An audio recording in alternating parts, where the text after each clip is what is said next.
This week on Hermitcraft. Law. Less lore. Law. More lore. Less law. Lore. Law is the law. Welcome to the Hermitcraft recap. My name is Pixelriffs. Our writer is LoyXP. Captions on this video were provided by Liara. And is anyone else concerned that this is starting to feel normal now? Which probably means that the next world-ending disaster is just around the corner? Yeah, probably nothing. Anyway, tag. When last we saw the Jester hat, it was squarely on the head of Jimmy Solidarity, and luckily it was a one-size-fits-all situation. So Jimmy tags Pearl by asking to see her elytra and then pushing her off a balcony. There's someone else's wings.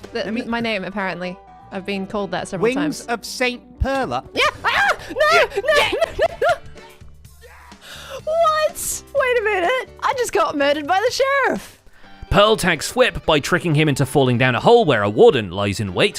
Why is there a warden down here?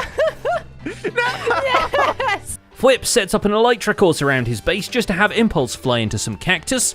You made a wall of cactus! Flip!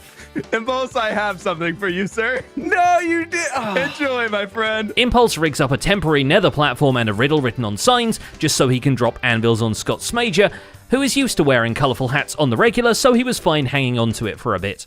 We know for a fact that it's moved on a couple of stages since then, but since those haven't appeared in videos right away, we'll leave it there and get started on all the other events and mishaps that occurred to the Hermits on the Empire's SMP server this week. While on the topic of death and dying, Cubfan135 is out on the server making sure every Empire is consumed in skulk. In his quest for more jobs, Cub agrees to investigate the mangrove swamp surrounding Shovel's hut, and having ventured into the Evermorian fog, he comes back a man changed.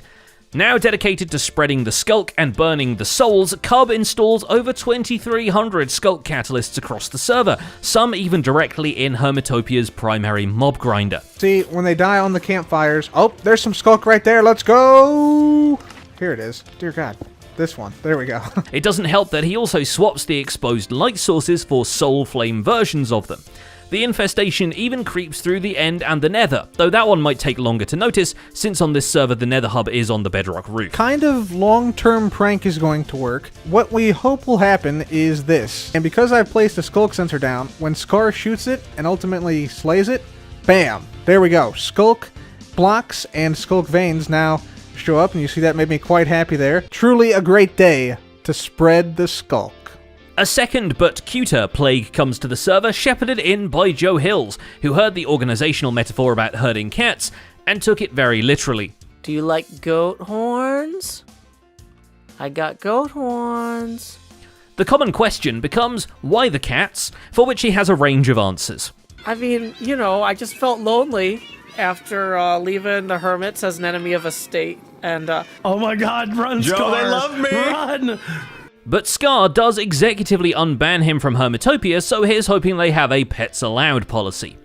can I have that in writing? Okay, Of course, I am the prime hermit. Jeez, what are you talking about? yeah, bring that in writing. Still looking for work, Joe ends up hired in two places. Cogsmead, where False Symmetry asks him to spy on someone who turns out to be False Symmetry but shorter, and My Ancient Capital Museum, where his pinball playing experience should actually come in handy. Joe's night at the museum is interrupted by the sudden spread of skulk as Cubfan's handiwork comes to light. Confronting Cub about it doesn't get him anywhere, so Joe begins systematically digging up, mapping, and in some cases face-planting all the hidden catalysts. But in the short term, it doesn't look like Cub planted any more catalysts down here. So that's a good get in terms of our own education. I found one. Between being the Tag E and the Tag Impulse SV notes the corruption spreading around Hermitopia and decides to spend his time off the ground. His main order of business is moving the concrete converter and Grian's mud farm somewhere more permanent, but the skulk follows him in the form of a sinister visit from Cubfan. And after being sufficiently creeped out, I'd want to drop some anvils on someone too. Yeah, it keeps.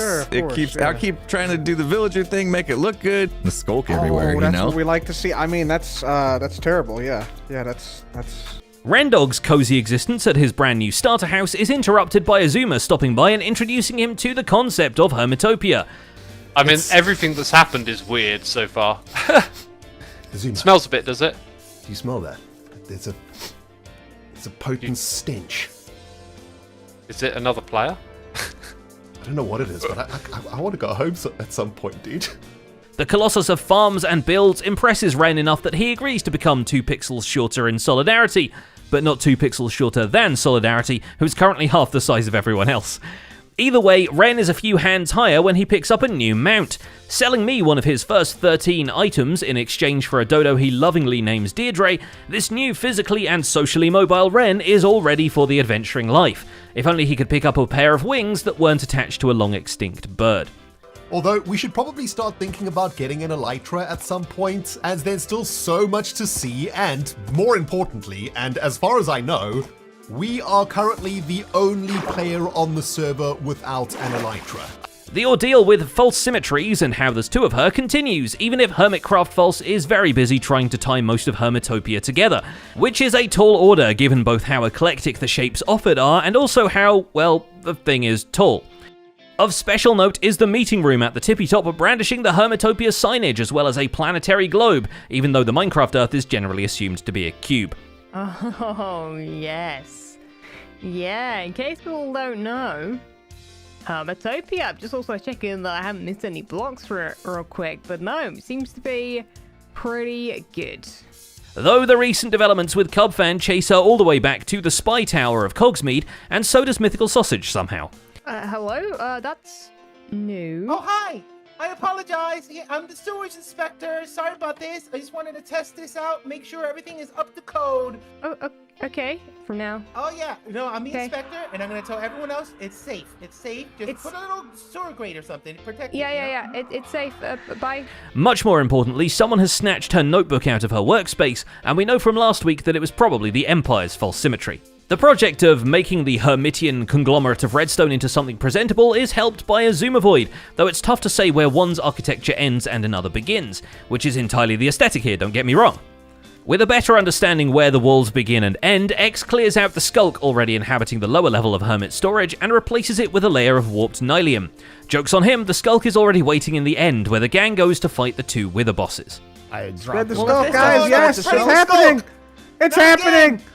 Kill the Enderman! Let's go! So, hold on. That's what you were here for, right? That was not why I came. That's the main purpose of I this came here visit. for a nether Yes, star, indeed. and all I've done is lose my crossbow. This was an awful thing. Grian does a wither fight as well, though a much more fearsome adversary turns out to be Jimmy, who snags the nether star right from under their nose. Wait, a trade for it, a trade, okay. a trade. A trade. That's going to teach him not to summon an all-destructive boss monster next to a populated base.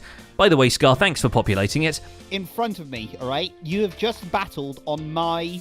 I built that wallpaper. I can damage it if I want to. I actually think this is actually technically Joel's base, seeing as he's built over 50% of it.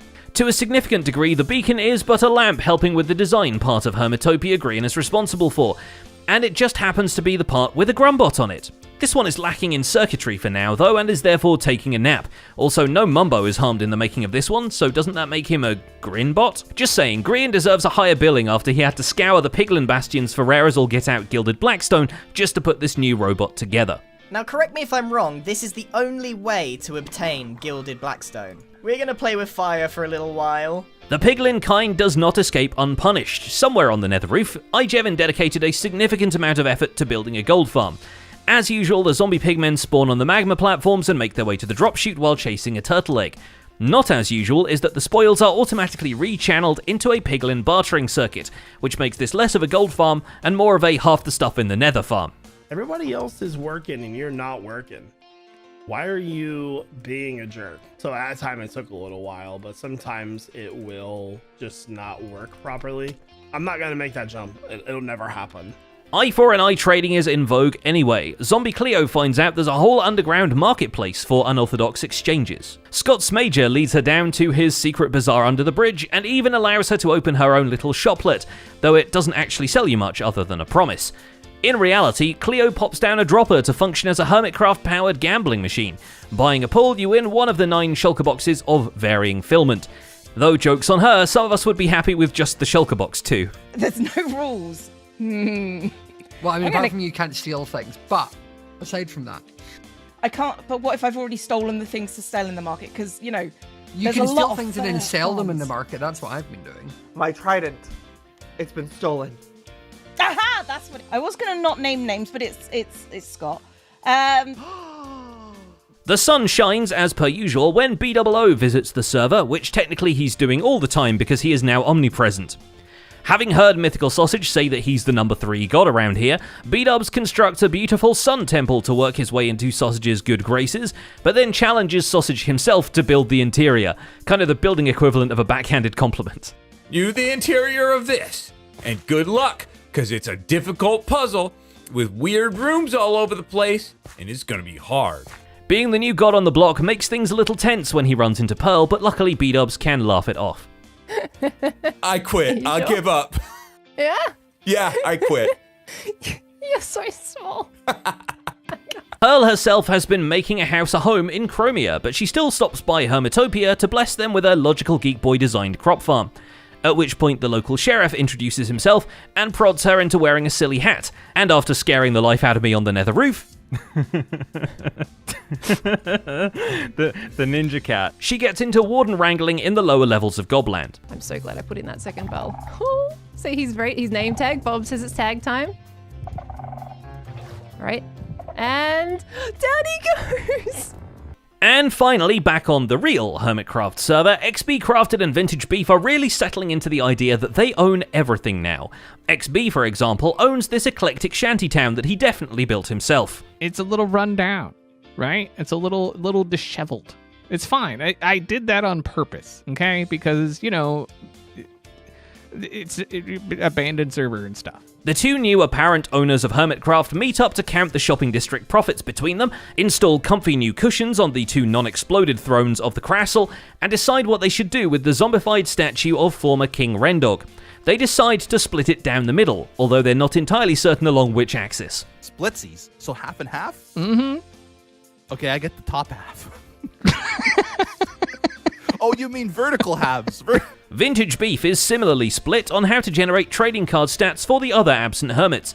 Deciding Stress Monster is best represented by a Stressful Monster, he gets a pint-sized warden to push the buttons for him, which may have had more dramatic consequences than anyone ever expected. I somehow have the feeling that I need to push the buttons again. Okay, everything is go.